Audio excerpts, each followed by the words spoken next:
ایران کے صدر تھے 2005 میں احمدی نژاد جو ہیں، ان پر حملے سمیت کئی دھماکوں میں حملوں میں یہ ملوث رہا گروپ ان کا چابہار اور زاہدان، اس علاقے میں ان کی کارروائیاں جو ہیں وہ سامنے آئی تھیں۔ ایران کی حکومت جو ہے وہ جیش العدل کو دہشت گرد اور ایسی دہشت گرد تنظیم جس کے سعودی عرب اور امریکہ سے فنڈنگ کے معاملات ہیں، وہ اس کو ایسی تنظیم سمجھتی ہے۔ ان کا یہ کہنا ہے کہ امریکہ، جاپان، نیوزی لینڈ کے ساتھ مل کر اس گروپ کو دہشت گرد گروپ تسلیم کرتا ہے، اس کی فنڈنگ ہو رہی ہے، اور ایران نے یہ کہا ہے کہ پاکستان میں اس کو پناہ دی گئی ہے۔ یہ ایران کا الزام ہے۔ ایران اور پاکستان کے تعلقات کیسے ہیں؟ ہمیں اندازہ ہے کہ یہ تعلقات جو ہیں یہ کئی معاملوں میں بڑے دوستانہ ہیں۔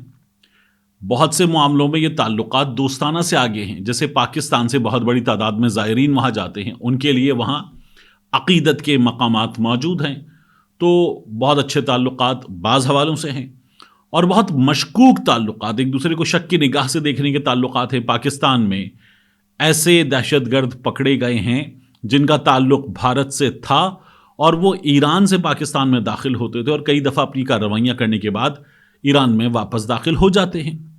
یہ ہمارے سامنے کی ہسٹری ہے۔ جو ہمارے ہاں کلبھوشن یادو پکڑا گیا ہے وہ بھی ایران سے آیا تھا، یہ ہمارے سامنے حقیقت ہے۔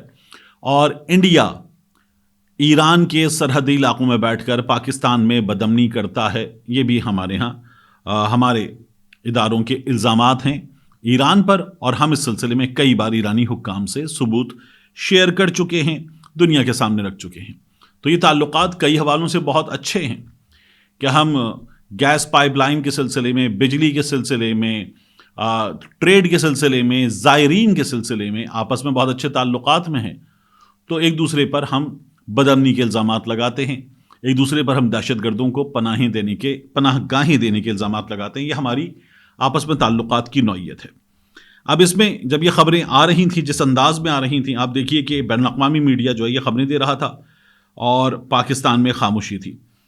ایسے حالات میں سینیٹر ڈاکٹر عفنان اللہ یہ عجیب انداز میں ایسا لگ رہا تھا کہ انہیں کچھ بہت جلدی ہے، سوالات کرتے کیا پاکستان میں کوئی حکومت موجود ہے جو بتائے کہ پاکستان پر کیسے حملہ ہوا ہے، کیا سب سوئے پڑے ہیں، شرم کا مقام ہے، یہ ساری دنیا میں مذاق اڑ رہا ہے۔ یہ عفنان اللہ کر رہے تھے۔ ایران کا پریس ٹی وی وہ یہ کنفرم کر رہا تھا کہ پاسداران انقلاب انہوں نے پاکستان میں ٹیرر بیسز کو نشانہ بنایا گیا، نشانہ بنایا میزائلز کے اور ڈرون کے ذریعے، دونوں چیزیں ہیں۔ پاکستان جب یہ کہتا ہے نا کہ فضائی حدود کی خلاف ورزی کی گئی، تو دونوں چیزیں ہیں۔ اسی طرح سے آپ دیکھیے کہ N D T V Bharat کا یہ ذرا نسبتاً کم برا، کم زہریلا میڈیا آؤٹ لیٹ ہے، وہ ہوئے ٹرکی کا ٹی آر ٹی ہوا، یہ میری بیٹی کی عادت ہے ٹرکی کو ٹرکی کہنا، یہ سب ہوا۔ اور ایسے میں ایک تصویر آئی ایران آبزرور کی جانب سے، انہوں نے دکھایا کہ ایران کے پاسداران انقلاب کے اہلکار کھڑے ہیں، اور اس تصویر میں ظاہر ہے کہ یہ امیجنری تھی، کئی میزائل جو ہیں وہ بلند ہو رہے ہیں اور وہ پاکستان میں لینڈ کرنے کے لیے جو مناظر ہیں اس کو وہ دیکھ رہے ہیں کھڑے ہو کے۔ اور ساتھ میں ہی ایران آبزرور وہاں کا وہ پاکستان کے وزیر اعظم، نگراں وزیر اعظم انوار الحق کاکڑ کی اور امیر حسین عبداللہان ان کی جو تصویر ہے ایران کے وزیر خارجہ کی، وہ شیئر کر رہا تھا کہ یہ کس وقت میں ہوا ہے، کیا ہوا ہے۔ پھر ہمارے دفتر خارجہ نے بالآخر جواب دیا، ورنہ دفتر خارجہ جو ہے وہ جلیل عباس جیلانی صاحب کی تصویریں لگا کے کچھ خبریں دے رہا تھا، کاکڑ صاحب کی ڈیووس کی مصروفیات کی خبریں دے رہا تھا، لیکن اس بارے میں خاموشی تھی۔ خاموشی کیوں تھی ابھی میں آپ کو بتا دیتا ہوں۔ اور پھر یہ کہا گیا پاکستان کی جانب سے کہ پاکستان کی جانب سے اپنی فضائی حدود کی بلا اشتعال خلاف ورزی کی پاکستان شدید مذمت کرتا ہے۔ ایران کی جانب سے فضائی حدود کی بلا اشتعال خلاف ورزی کی گئی ہے، ممتاز زہرا بلوچ صاحبہ نے یہ بتایا، اور پاکستان نے کنفرم کیا کہ اس کے نتیجے میں 2 معصوم بچے جاں بحق ہوئے ہیں، 3 بچیاں زخمی ہوئی ہیں۔ اب اس کو آپ دیکھیے، ایران والے کہہ رہے ہیں کہ ہم نے پاکستان میں ٹیرر بیسز کو، دہشت گردوں کے ٹھکانے کو نشانہ بنایا۔ پاکستان کہہ رہا ہے کہ معصوم بچے زخمی ہوئے ہیں، شہید ہوئے ہیں۔ ممتاز زہرا بلوچ صاحبہ کہتی ہیں کہ پاکستان کی خود مختاری کی یہ خلاف ورزی مکمل طور پر ناقابل قبول ہے، اس کے سنگین نتائج نکل سکتے ہیں۔ پاکستان میں لوگ ڈیمانڈ کر رہے ہیں کہ اس کے سنگین نتائج ایران کو بھگتنا ہوں گے، پاکستان ایسا جواب دے۔ جو جواب ہے وہ ظاہر ہے کہ سنگین ترین معاملات میں انتہائی احتیاط کے ساتھ، کنٹرول کے ساتھ جواب دیا جاتا ہے تو اس کے سنگین نتائج نکل سکتے ہیں. ممتاز زہرا بلوچ صاحبہ کی جانب سے یہ بتایا گیا، اور یہ بھی کہا گیا کہ ہمارے آپس میں کمیونیکیشن چینلز ہیں، ایک سے زائد کمیونیکیشن چینلز ہیں، تو ان کمیونیکیشن چینلز پر ہم بات کر سکتے تھے. ہم نے یہ نہیں کیا اور یہ اللیگل ایکٹ پاکستان نے کہا کہ ہوا. پھر یہ بتایا جا رہا ہے کہ پاکستان کی جانب سے پہلے ہی تہران میں ایرانی وزارت خارجہ میں متعلقہ سینئر عہدیدار کے پاس شدید احتجاج درج کرایا جا چکا ہے. جب ہم پاکستان میں ویٹ کر رہے تھے کہ ہمارا دفتر خارجہ ہمیں کچھ بتائے گا اس سلسلے میں، تو پاکستان کا دفتر خارجہ وہاں احتجاج ریکارڈ کرا چکا تھا، اور ساتھ ہی پاکستان نے طلب کیا ہے پاکستان میں جو ایرانی ناظم الامور ہیں ان کو اس سلسلے میں شدید مذمت کی جائے گی پاکستان کی جانب سے، ان سے فارملی یہ معاملہ اٹھایا جائے گا. پاکستان نے جو مزید کہا ہے وہ یہ ہے کہ دہشت گردی خطے کے تمام ممالک کے لیے مشترکہ خطرہ ہے. یعنی جو ایران کا دعویٰ ہے کہ ہم پاکستان میں ٹیرر بیسز کو اٹیک کر رہے تھے، پاکستان اب اس کو ایڈریس کر رہا ہے، اور پاکستان کا یہ کہنا ہے کہ دہشت گردی مشترکہ خطرہ ہے، مربوط کارروائیوں کی ضرورت ہے، کوآرڈینیٹڈ ایفرٹس کی ضرورت ہے. اور یہ جو کارروائی کی گئی ہے، پاکستان کہتا ہے کہ یہ یونیلیٹرل ہے، یہ یک طرفہ ہے. یک طرفہ کارروائیاں ہمسایوں کے درمیان جو اچھے تعلقات ہیں اس کے لیے زہر قاتل ہیں.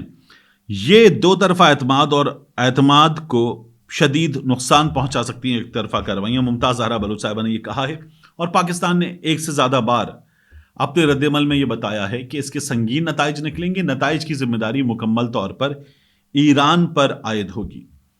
پاکستان کا یہ جو جواب تھا اس معاملے میں، اس کو دینے میں کیوں دیر ہوئی؟ ظاہر ہے کہ ایک بہت سنگین معاملے میں یہ جواب دینا تھا تو یہ ایک ملک کا ایسا جواب ہونا تھا جو نپا تلا ہو، جس کا ایک ایک لفظ صحیح سے گیج کرنے کے بعد پاکستان ریلیز کرے.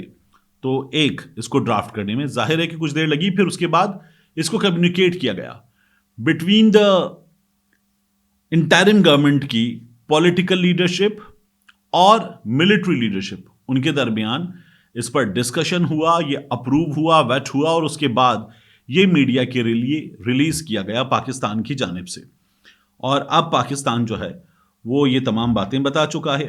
یہ میسج جب دفتر خارجہ نے ریلیز کر دیا تو اس کے بعد یہی میسج میڈیا آؤٹلیٹس کے لیے ISPR کی جانب سے بھی جاری کیا گیا، جس کا مطلب میری نظر میں یہ ہے کہ یہ ایک مشترکہ کوآرڈینیٹڈ اور ویل تھاٹ آؤٹ جواب ہے پاکستان کا، اور پاکستان اس سلسلے میں مزید مشاورت کرے گا، اور جواب کیا دینا ہے وہ ابھی پاکستان طے کرے گا. کب دینا ہے، کیسے دینا ہے، کس طرح دینا ہے، وہ پاکستان طے کرے گا.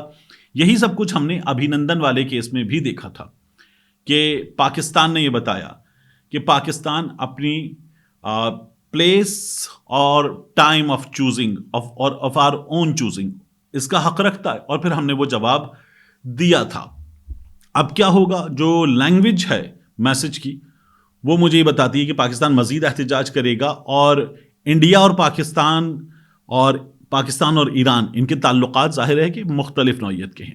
جس وقت ابھینندن کا واقعہ ہوا تھا، 27 فروری ہوا تھا، تو اس سے پہلے انڈیا پاکستان کے تعلقات جو ہیں وہ یکسر مختلف نوعیت کے ہو چکے تھے، بہت زیادہ بگاڑ تھا. تو اس وقت پاکستان کا ریئیکشن ظاہر ہے کہ مختلف تھا. اب جو ہے وہ پاکستان کا ریئیکشن مختلف ہے، لیکن ایک اور فرق ہے. آپ دیکھیے کہ انڈیا نے یہ دعویٰ کیا کہ ہم نے پاکستان میں بالا کوٹ کے علاقے میں دہشت گردوں کے ٹھکانے کو نشانہ بنایا ہے. پاکستان نے بتایا ایک درخت ایک کوا یہ کل نقصان ہوا ہے، اور بڑا نقصان ہے ایک درخت کا نقصان. یہ عمران خان صاحب نے بھی کہا تھا کہ ہم تو بلین ٹری سونامی پہ کام کر رہے ہیں، اس دوران یہ ہوا ہے تو بڑا نقصان ہے، یہ عمران خان صاحب نے کہا تھا.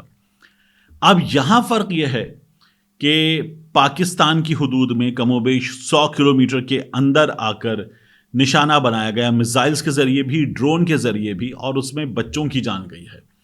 پہلے پاکستان یہ بتا رہا تھا کہ ہم جواب دے رہے ہیں کیونکہ ہماری فضائی حدود کی خلاف ورزی ہوئی ہے، گو کہ ہمارا جانی نقصان نہیں ہوا.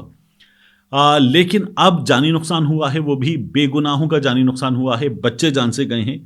تو یہ معاملہ جو ہے وہ اور بڑا ہو جاتا ہے. پاکستان کے لوگ کہہ رہے ہیں نہ برابری سے کم کسی بھی صورت پر نہیں، یا تو برابر یا پھر اور بڑھ کر پاکستان کو جواب دینا ہوگا، کم از کم ریسیپروکیٹ کرنا ہوگا، ورنہ اور بڑھ کر جواب دینا ہوگا. یہ کسی بھی صورت قابل قبول نہیں ہے کہ ایران پاکستان کے اندر یہ کر گزرے. دنیا کو تشویش اس لیے ہے کہ ایران نیوکلیئر توانائی کے حصول کی خاطر کام کر رہا ہے. دنیا کہتی ہے یہ لوگ نیوکلیئر ویپن بھی بنا رہے ہیں. پاکستان ویسے ہی جوہری طاقت ہے. تو ہم دو ملک اگر خراب صورتحال میں آمنے سامنے آ جائیں گے تو دنیا کی تشویش ظاہر ہے بہت بڑھ جاتی ہے کہ کیا ہو سکتا ہے خدا نخواستہ. تو یہ حالات ہیں. ان حالات میں ہم مسلمہ مصدقہ جوہری طاقت ہیں. ایران اس کے حصول کی کوشش کر رہا ہے. ان حالات میں یہ سب کچھ بگڑا ہے. اس کا ایک اینگل اور ہے. پاکستان میں بعض لوگ کہہ رہے ہیں کہ یہ الیکشن سے ذرا سا پہلے ہونے والا واقعہ ہے. اور کیا ایک بار پھر ہمارا یہ سوال شروع ہو گیا الیکشن ہوں گے یا نہیں ہوں گے. میرا خیال ہے کہ یہ ون آف اٹس کائنڈ ہے. یہ ریپیٹ نہیں ہوگا اور پاکستان کو بھرپور جواب دے دینا چاہیے اور ہمیں جانا چاہیے فری فیئر اور ٹرانسپیرنٹ الیکشن کی جانب کہ جو پاکستان کے لیے سب سے زیادہ ضروری ہے. ملتے ہیں انشاءاللہ آپ سے اگلی ویڈیو میں.